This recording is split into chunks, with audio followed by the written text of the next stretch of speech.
America में wall street journal अखबार की पत्रकार सबरीना सिद्दीकी को प्रताड़ित किया जा रहा है। इसकी शिकायत अखबार ने व्हाइट हाउस से की है। अखबार ने बताया कि हमारी पत्रकार ने जब से भारत के प्रधानमंत्री नरेंद्र मोदी से सवाल पूछा है, तब से भारत के लोग उनका ऑनलाइन उत्पीड़न कर रहे हैं। इसमें मोदी सरकार के कुछ नेता भी शामिल हैं। अखबार में लिखा गया है कि सबरीना को मुस्लिम होने के कारण टारगेट किया जा रहा है। वहीं व्हाइट हाउस ने जवाब देते हुए कहा कि हमें उत्पीड़न की घटना की जानकारी है।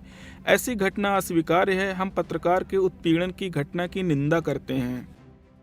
Bill's question about Sabrina and what she has been dealing with since Thursday. So I just want to reiterate a little bit what John said, is that we're certainly here at the White House under this administration.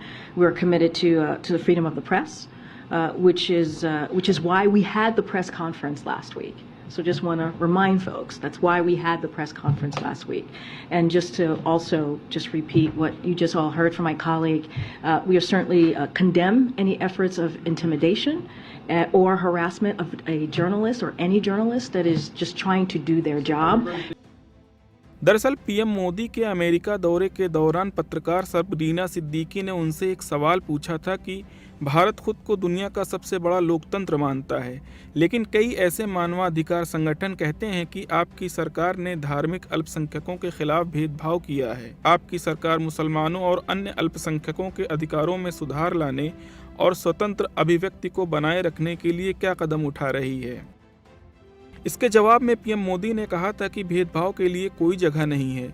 हमारी सरकार ने लोकतंत्र के बुनियादी सिद्धांतों को अपनाया है। हमने हमेशा साबित किया है कि लोकतंत्र नतीजे दे सकता है। जब मैं नतीजे देने की बात करता हूं तो ये जाति, पंथ, धर्म, लिंग की परवाह किए बिना होता है।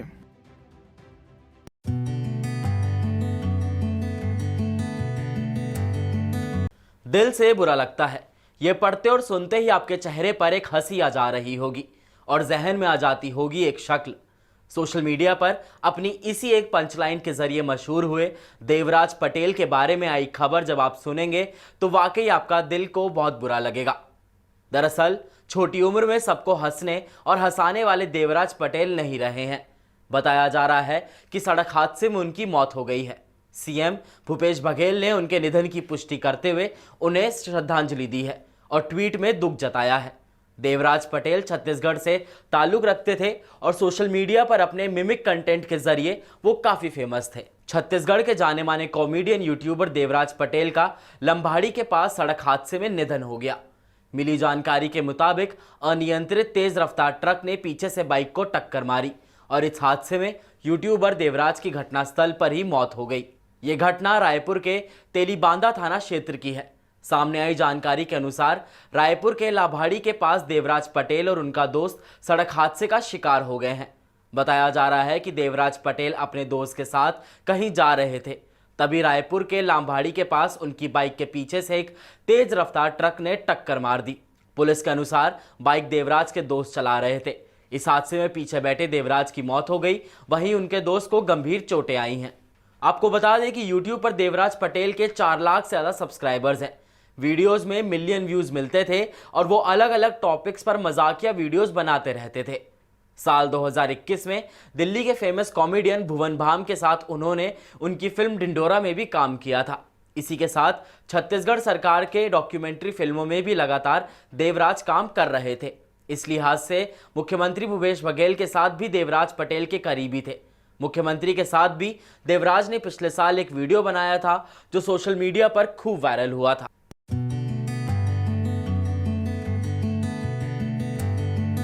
नमस्कार, मैं अंशिका गुप्ता। जहाजों का समंदर में डूबना उतना ही पुराना है जितना इंसानों का समुद्री सफर। पहली समुद्री यात्रा कब हुई, इस पर आर्कियोलॉजिस्ट अलग अलग थ्योरीज लेकर आते रहे। कुछ का मानना है कि प्री ह्यूमंस के समय से ही समुद्री सफर शुरू हो चुका था, यानी ये बात करीब 10,000 साल से भी ज्यादा पुरानी है। नीदरलैंड के पास ऐसी ही एक नाव खोजी गई। माना गया कि दक्षिण पूर्वी एशिया के शिकारी समुद्र में निकले होंगे, तभी उनकी नाव किसी हादसे में पलट गई होगी।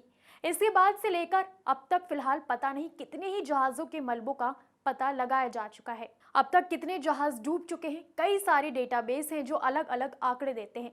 रेक साइट पर 2,10,000 के करीब मलबों का जिक्र है। इनमें से 1,90,000 जहाजों की समुद्र के तल पर लोकेशन भी पता है। ग्लोबल मैरीटाइम रिस्क डेटाबेस के पास 2.5 लाख से भी ज्यादा मलबों का रिकॉर्ड है। हालांकि इनमें बहुत से ऐसी शिप्स हैं जिनकी लोकेशन काफी कोशिशों के बाद भी पता नहीं लग सकी। सबसे ज्यादा जहाज दूसरे वर्ल्ड वॉर के दौरान डूबे। करीब 5 सालों के दौरान 15,000 से ज्यादा बड़े जहाज डूब गए। ये लड़ाकू सामानों से भरे हुए जहाज थे जिनको तेल, केमिकल या मेटल भरा हुआ था। वहीं यूनेस्को का दावा है कि दुनिया भर के समुद्र में 30 लाख से भी ज्यादा जहाज डूबे हुए हैं। कैसे खोजा जाता है समुद्र में मलबा? चूंकि गहरे समुद्र में भारी दबाव होता है और रोशनी के लिए कोई उपकरण भी यहाँ से ठीक से काम नहीं कर पाता, लिहाजा खूब एडवांस होने के बाद भी हमारी तकनीकें डूबे जहाजों को खोज नहीं पाती। ये खोज अक्सर एक्सीडेंटली होती आई हैं। National oceanic and atmospheric administration के अनुसार साइंटिफिक खोज के लिए किसी खास एरिया पहुंचे एक्सपर्ट्स किसी मलबे से टकरा जाते हैं। डूबे जहाजों की क्यों हो रही है तलाश? इसकी अकेली वजह है जहाजों के साथ डूबा गोल्ड। अमेरिकी सरकारी विभाग नेशनल ओशन सर्विस की माने तो समुद्र की तलहटी में करीब 20 मिलियन टन से भी ज्यादा सोना पड़ा हुआ है। इसकी कीमत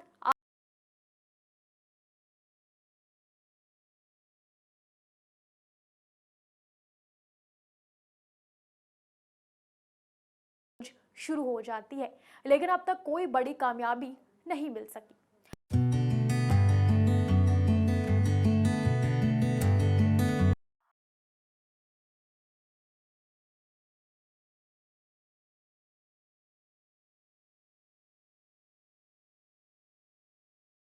सीसीटीवी फुटेज में आप देख सकते हैं कि कैसे बेखौफ बदमाश बाइक पर बैठे करीब 70 वर्षीय बुजुर्ग से उसका बैग छीनने की कोशिश करते हैं। बैग के साथ बुजुर्ग भी बाइक से गिर जाता है, लेकिन बदमाश फिर भी गन पॉइंट करते हुए बुजुर्ग से करीब 1 लाख रुपए की लूट कर फरार हो जाते हैं। कुछ दिन पहले भी एक ऐसा ही वीडियो सामने आया था जिसमें प्रगति मैदान के टनल में 4 बाइक सवार बदमाशों ने एक कार को बीच सड़क पे ही रोक दिया और फिर करीब 2 लाख रुपए की लूट को अंजाम दिया। सीसीटीवी फुटेज के आधार पर पुलिस ने तुरंत कार्रवाई की और बदमाशों को गिरफ्तार कर लिया। 7 लोगों को अरेस्ट किया है और इस केस को सॉल्व किया है।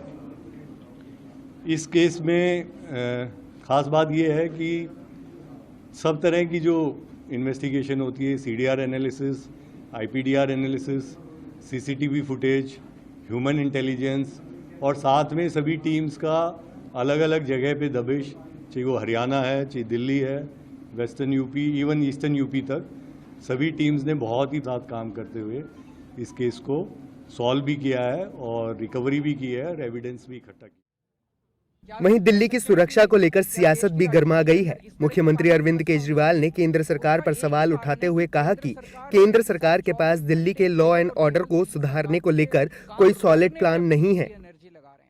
लॉ एंड ऑर्डर को लेकर सवाल उठा रहे थे, आज मीटिंग भी बुलाई है एलजी ने मीटिंग भी बुलाई है। मेरा ये कहना है कि ऐसा लगता है कि केंद्र सरकार के पास दिल्ली की लॉ एंड ऑर्डर सिचुएशन को इम्प्रूव करने के लिए कोई सॉलिड प्लान नहीं है। केवल मीटिंग्स बुलाने से काम नहीं चलेगा। मीटिंग्स बुलाना एक औपचारिकता है। क्या हम कह सकते हैं कि क्या देश की राजधानी के अंदर इस तरह की कानून व्यवस्था होनी चाहिए? उसका एक ही कारण है कि केंद्र सरकार और एलजी साहब 24 घंटे केवल और केवल दिल्ली सरकार के काम रोकने में अपनी पूरी एनर्जी लगा रहे हैं। तो दूसरी ओर दिल्ली बीजेपी अध्यक्ष वीरेंद्र सचदेवा ने ट्वीट कर कहा कि आम आदमी पार्टी के भ्रष्ट राज के जंगल पर कानून का फंदा धीरे धीरे कसता जा रहा है। दिल्ली सरकार के हर विभाग में हो रहे भ्रष्टाचार से कट मनी लेने वाले अब कानून के डंडे से बचने के लिए पुलिस मांग रहे हैं। न्याय की चक्की धीमी पीसती है, थोड़ा इंतजार कीजिए।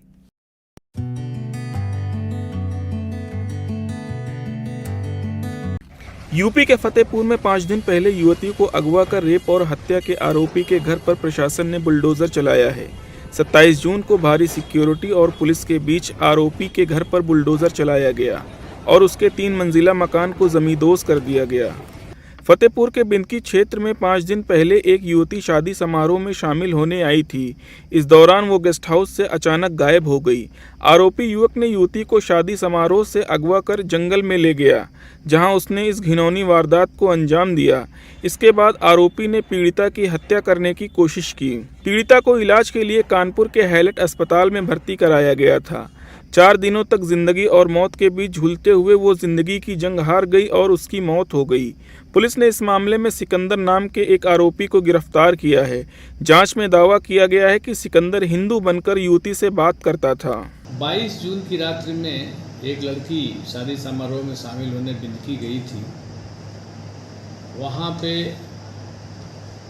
इसके साथ दुष्कर्म की घटना करने के बाद इसे घायल कर दिया गया था, जिसका इलाज हैलेट हॉस्पिटल लखनऊ में कानपुर में चल रहा था, जिसकी आज डेथ हो गई है। अभियुक्त को तत्काल अरेस्ट कर लिया गया था, उसे जेल भेजा गया था 376 आईपीसी में, 307 आईपीसी में। आज ज्ञात हुआ कि लड़की की डेथ हो गई है। इसमें 302 धारा की बढ़ोतरी की जा रही है।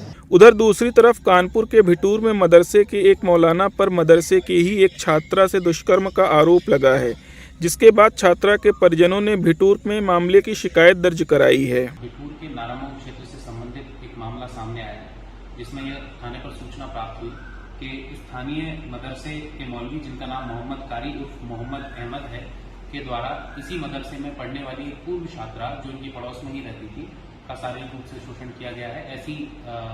ऐसी जानकारी उस छात्रा के परिजनों ने दी। परिजनों की लिखित तहरीर के आधार पर तुरंत मामले का संज्ञान लेते हुए थाने में मुकदमा पंजीकृत किया गया इस अभियुक्त के विरुद्ध। इसके बाद में थाने ने इस अभियुक्त की तलाश शुरू कर दी, जिसमें कामयाबी हासिल हुई और इस अभियुक्त को फिलहाल गिरफ्तार कर लिया गया है। अभियुक्त से पूछताछ में अभियुक्त ने इस बात को स्वीकार किया है कि उसके द्वारा एकत्र कृत्य किया गया था। इस मामले की अभी विवेचना प्रचलित है और इसका आगे शीघ्र विधिक निस्तारण किया जाएगा। वहीं फतेहपुर में हुई इस घटना को लेकर स्थानीय लोगों में काफी नाराजगी देखने को मिल रही है।